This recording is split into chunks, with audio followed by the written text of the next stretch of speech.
The Rainbow Tower. Written by Alex Tymms. Illustrated by R H Stewart.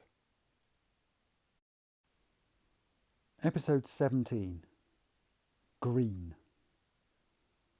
Jed pelted up the pipe. His safe haven had evaporated, and enforcers were now hard on his heels. His knees hurt, and his palms complained every time he slammed them down, but he had to keep going. Behind him, the enforcers maintained their eerie, silent pursuit. There was part of Jed that almost wanted to be caught. He was sick of running. He was tired, and he was hungry. He was also frightened. Frightened at the huge task he'd set himself, and frightened at what would happen if he failed to evacuate the tower. Wouldn't it be better to give up now? He was a hero, at least in part, wasn't he?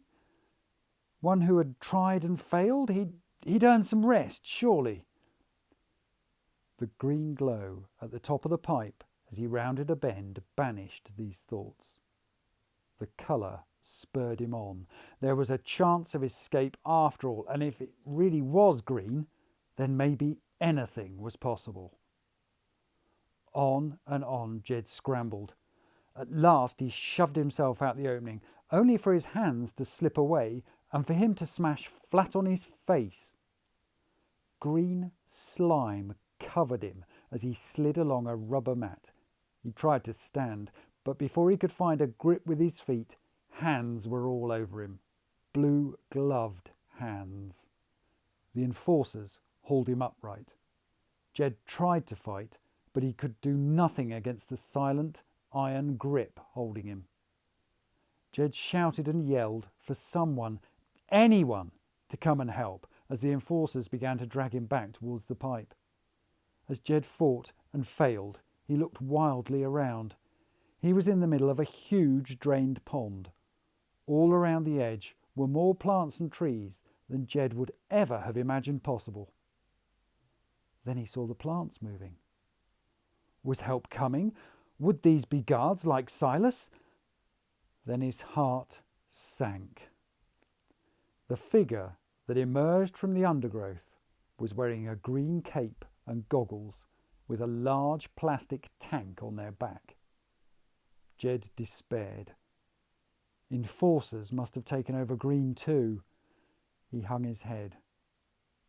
Now that he'd been captured, the part of him that thought it wouldn't be too bad realised how wrong it was. Jed felt sick in defeat. "What in Tower are you doing in my biosphere?" Jed looked up in surprise at the sound of the voice. The green figure was striding towards them and had pulled off the hood.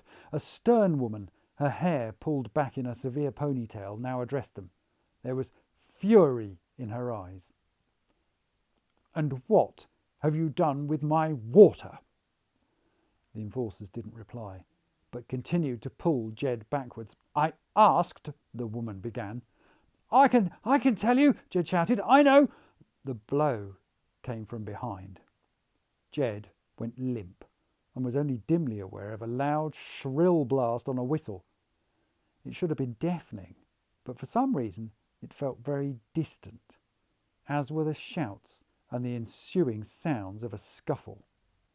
Then Jed felt himself falling and landing flat on the liner again. More whistles and shouts filled the air. Despite the muzziness of his head, Jed knew he had to crawl. Very stiffly, he began to squelch forward on his elbows and stomach over the liner. The further he crawled, the more his vision and hearing returned. There was a fight going on behind him. From the sound of it, the Greens were finding the enforcers as tough opponents as Jed had at the lifts in blue. Jed crawled on. This wasn't his fight. All he wanted to do was to reach the bushes at the edge of the liner, where he would be left alone. Jed was shivering by the time he'd reached the edge. The slime-drenched front of his overalls had leached all the warmth from him, and he longed to collapse.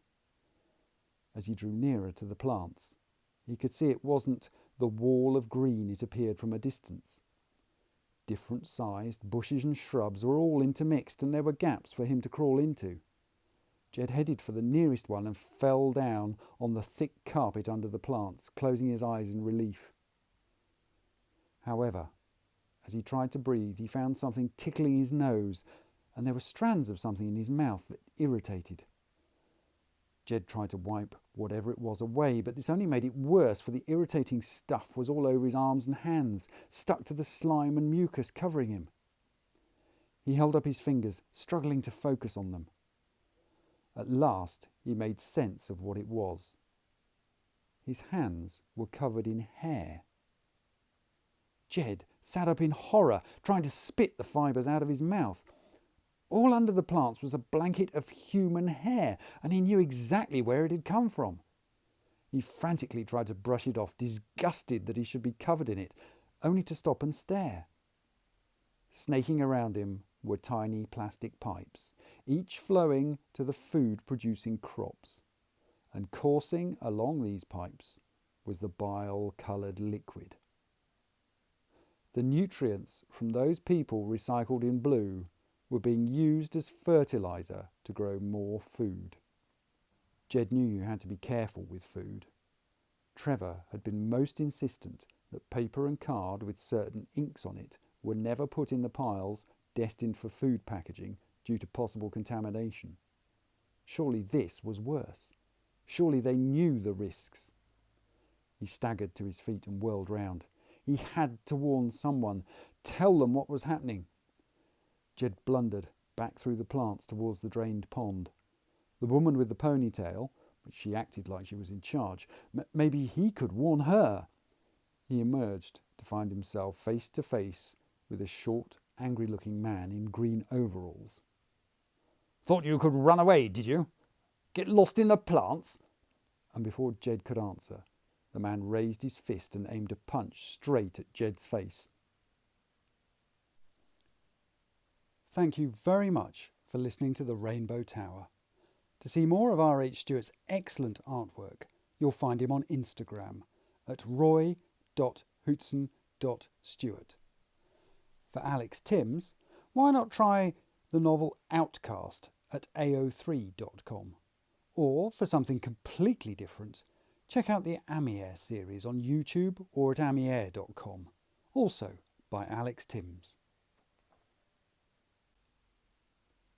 The Rainbow Tower. Text copyright Alex Tymms. Illustrations copyright R H Stewart. The right of Alex Tymms and R H Stewart to be identified as the author and illustrator of this work has been asserted in accordance with the Copyright Designs and Patents Act 1988.